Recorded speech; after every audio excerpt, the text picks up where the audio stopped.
Today I'm going to talk to you about Molly Pitcher, referred to as the Lady of Loyalty.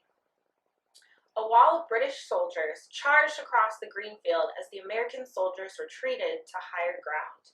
One of the Americans was wounded and could not retreat.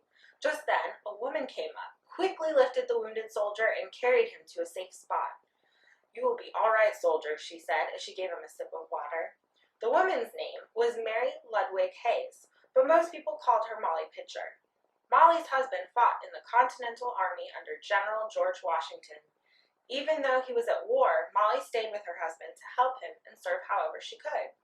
The day was hot and Molly was very tired. However, she still moved among the wounded, carrying cool water to each soldier. Word spread that Molly had water, and the men began to call, "Molly, bring your pitcher." The Americans were still fighting. "Ready, aim, fire!" the officers shouted.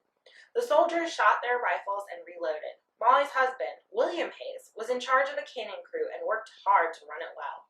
Mr. Hayes and his men lit the cannon's fuse and turned away. Kaboom! The men stood again and started to reload the cannon. The British soldiers fired back and Molly dove for cover. When she looked up, she saw her husband stagger from a bullet wound and collapse to the ground.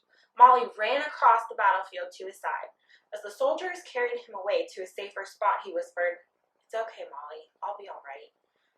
"We're going to move your cannon to the rear of the army," Molly heard an officer say to the crew behind her. She turned around and faced the men. "We've got a battle to win," Molly said. "I can help run it. Even if I have to do it all by myself, this cannon must stay."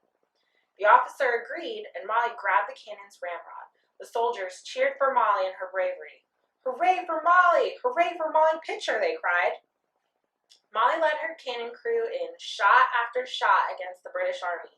The Americans fought bravely and soon won the battle.